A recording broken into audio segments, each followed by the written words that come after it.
Inéquation du premier degré.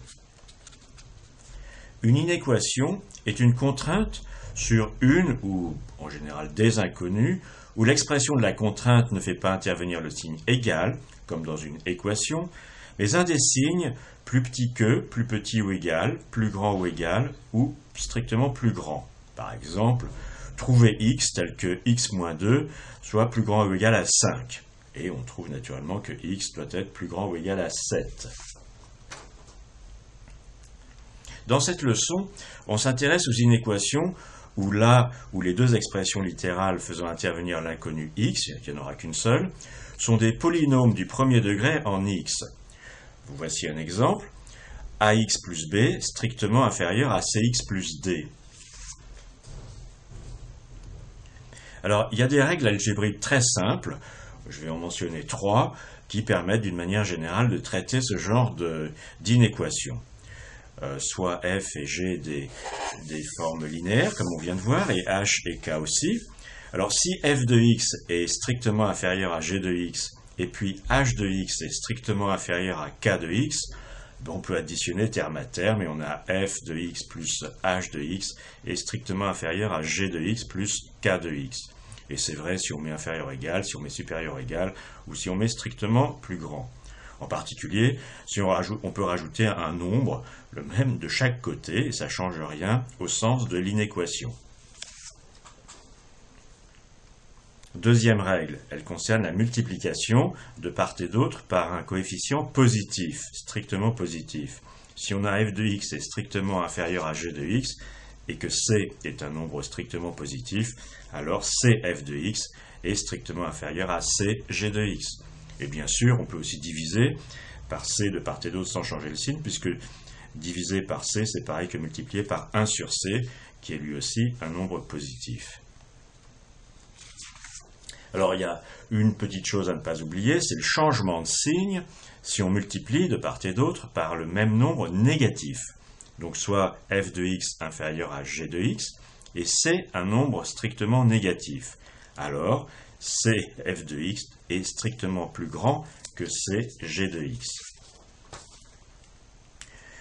Une deuxième petite chose avec laquelle il faut être familier, c'est ce que l'on appelle le tableau de variation d'une expression littérale, et en particulier ici, d'une expression sous une forme linéaire ou, si on veut être très strict, qu'on appelle aussi affine.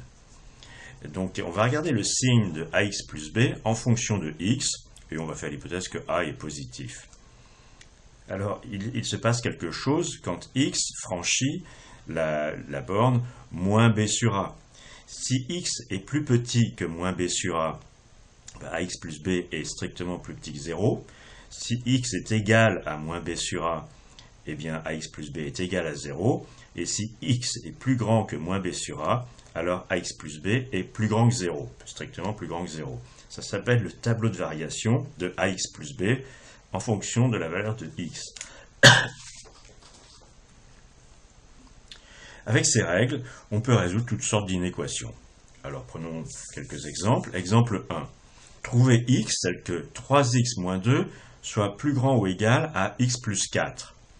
Eh bien, on va d'une part soustraire x de part et d'autre.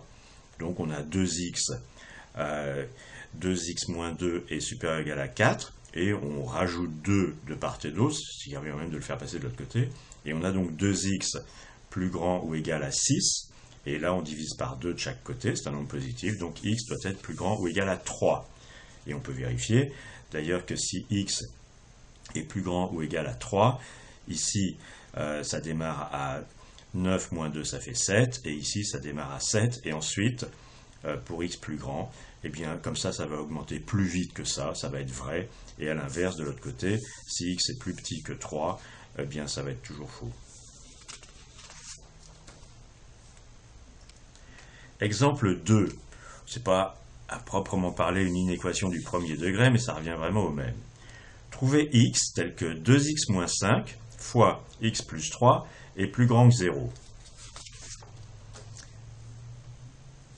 Donc j'ai repris cette inéquation qui est un produit de deux formes linéaires.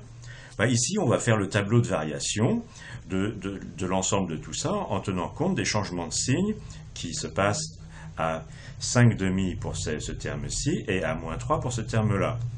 Donc on va regarder ce qui se passe quand x est strictement inférieur à moins 3, quand x est égal à moins 3, quand x est strictement entre moins 3 et 5,5, quand x est égal à 5,5, et enfin quand x est plus grand que 5,5. Le premier terme, il est négatif jusqu'à 5,5 où il est égal à 0, et ensuite il est tout le temps positif. Et le deuxième terme, il est négatif jusqu'à x égale moins 3, où il est égal à 0, et ensuite il est strictement positif. Donc le produit de ces deux termes, quand x est inférieur ou égal à moins 3, il est positif, puisque c'est le produit de deux nombres négatifs. Quand x égale moins 3, ça fait 0. Quand x est entre moins 3 et 5,5, ce terme-ci est négatif, et ce terme-là est positif. Le produit est négatif. Ici, ça fait 0, et enfin là, tous les termes sont positifs, le produit est positif. Alors, ça nous permet de voir la solution. La solution, c'est que x doit être, pour la solution de cette inéquation, soit x doit être dans cette zone-ci, soit x doit être dans cette zone-là. Ça ne peut pas être ailleurs. Soit x est dans cette zone-ci, soit x est dans cette zone-là, et nulle part ailleurs.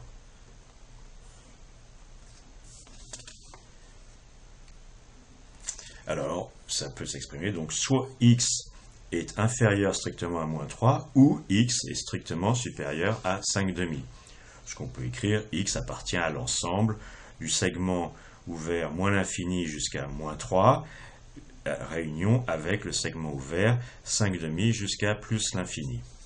Et il n'y a pas d'autre mystère ou malice dans les inéquations du premier degré, y compris celles avec un dénominateur, y compris celles où de l'autre côté on met un paramètre ou même une formule.